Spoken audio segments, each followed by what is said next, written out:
मंगलवार को शाम 7:30 बजे के करीब उपराष्ट्रपति चुनाव के नतीजों की घोषणा पीठासीन अधिकारी पीसी मोदी ने की। इंटरेस्टिंग। और एनडीए के प्रत्याशी सीपी राधाकृष्णन को उपराष्ट्रपति पद पर चुने जाने का ऐलान कर दिया।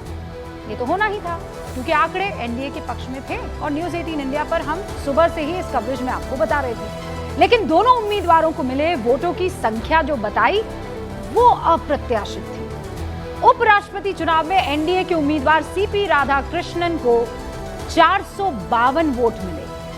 विपक्ष के उम्मीदवार जस्टिस बी सुदर्शन रेड्डी को 300 वोट मिले। चुनाव से पहले यह आंकड़ा वैसा नहीं था जैसा अभी आपको स्क्रीन पर दिख रहा है। चुनाव से पहले जो आंकड़े सामने थे उसके मुताबिक एनडीए के पास लगभग 429 सांसदों का समर्थन था। फिर उसमें आप जोड़ दीजिए वाईएसआरसीपी 11 और उसमें क्रॉस वोट बाद में होते हैं, वो मैं उस पर आती हूँ। लेकिन वाईएससीपी ये जो वाईआरएससीपी है इसके 11 सांसदों ने भी एनडीए के उम्मीदवार को समर्थन दिया। इन दोनों आंकड़ों को जोड़ भी दिया जाए तो कितना हो जाता है 440 के आसपास। तो 440 वोट सीपी राधाकृष्णन को मिलने का अनुमान था, लेकिन मिले कितने 452।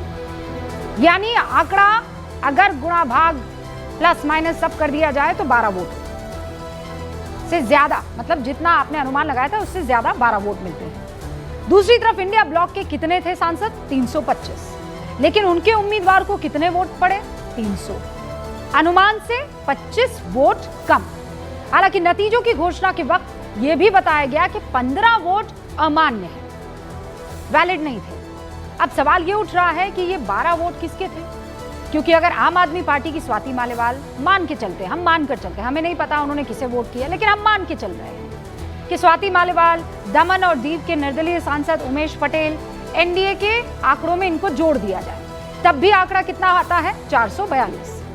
बीएसपी के एक सांसद को और जरा जोड़ दीजिए आप एनडीए, तो सवाल ये उठ रहा है कि वो 9 सांसद, मतलब इन 3 को अलग कर दिया जाए तो वो 9 सांसद कौन है जिन्होंने इंडिया ब्लॉक की जगह एनडीए प्रत्याशी को समर्थन दिया? कौन है ये साफ नहीं है।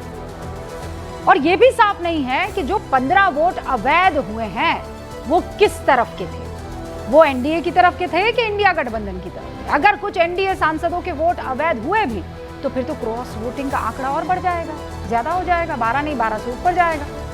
इन्हीं आंकड़ों को लेकर एनडीए तंज कस रहा है। सीपी राधाकृष्णन के पोलिंग एजेंट रहे किरण रिजिजू और श्रीकांत शिंदे ने क्रॉस वोटिंग करने वाले विपक्षी सांसदों को धन्यवाद दे दिया। और यह धन्यवाद सिर्फ तंज भर नहीं है, सूत्रों के मुताबिक विपक्ष की तरफ से जो 15 क्रॉस वोटिंग हुई उनमें से 6 से 7 क्रॉस वोटिंग तो उद्धव गुट और शरद पवार के सांसदों ने की है। ये सूत्र बता रहे हैं, फिर मैं कह रही हूं हमें नहीं मालूम। 2 डीएमके, 2 कांग्रेस, 4 आम आदमी पार्टी के सांसदों ने क्रॉस वोटिंग उसके बावजूद की है, ऐसा लग रहा है। एकनाथ शिंदे के बेटे और शिवसेना के सांसद है श्रीकांत शिंदे, चुनाव से पहले ही महाराष्ट्र के विपक्षी सांसदों के क्रॉस वोटिंग का दावा कर रहे थे। यानी एनडीए ने अपने कुनबे को संभाल कर रखा और विपक्षी खेमे में सेंध लगा दी। लेकिन कांग्रेस के रणनीतिकारों को इस हार में भी जीत दिख रही है। और हां, इस बार कथित वोट चोरी का आरोप नहीं लग रहा है, थैंक गॉड। नैतिक और राजनीतिक जीत का दम यहां पर जरूर भरा जा रहा है। कांग्रेस के संचार विभाग के महासचिव है जयराम रमेश जी, उन्होंने उपराष्ट्रपति चुनाव के नतीजों पर प्रतिक्रिया देते हुए लिखा, और सुनिएगा, गौर फरमाइएगा। विपक्ष उपराष्ट्रपति चुनाव में पूरी तरह एकजुट खड़ा रहा। विपक्ष का प्रदर्शन निस्संदेह रूप से सम्मानजनक रहा। संयुक्त उम्मीदवार न्यायमूर्ति सेवानिवृत्त बी सुदर्शन रेड्डी ने 40% वोट हासिल किए हैं, जबकि वर्ष 2022 में विपक्ष को केवल 26% वोट मिले थे। बीजेपी की अंक गणितीय जीत जो है वास्तव में नैतिक और राजनीतिक दोनों तरह से वो हार गई है। अब इस पोस्ट के बाद जो सवाल पूरे देश के मन में उठ रहा है वो ये कि आखिर उपराष्ट्रपति पद पर एनडीए उम्मीदवार जीते, इसमें विपक्ष की नैतिक जीत कैसे हुई? क्या बीजेपी या एनडीए के किसी सांसद ने क्रॉस वोटिंग की? जवाब है नहीं। क्या विपक्षी प्रत्याशी को उम्मीदों से ज्यादा वोट मिले? जवाब है नहीं। क्या विपक्षी खेमे में एनडीए ने सेंध लगाई? जवाब है क्या एनडीए के किसी नेता ने बी सुदर्शन रेड्डी के समर्थन की बात भी कही? जवाब है क्या किसी भी गैर एनडीए गैर इंडिया ब्लॉक की पार्टियों ने विपक्ष को समर्थन दिया?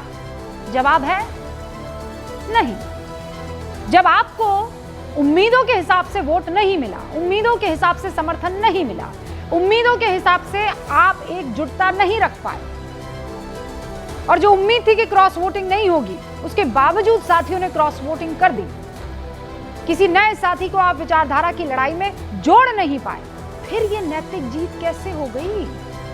और नैतिक जीत तलाशने वालों को असल में जवाब तो अपने ही साथियों को देना चाहिए, जो कह रहे हैं कि आम आदमी पार्टी के सांसदों पर क्रॉस वोटिंग करने का आरोप गलत है।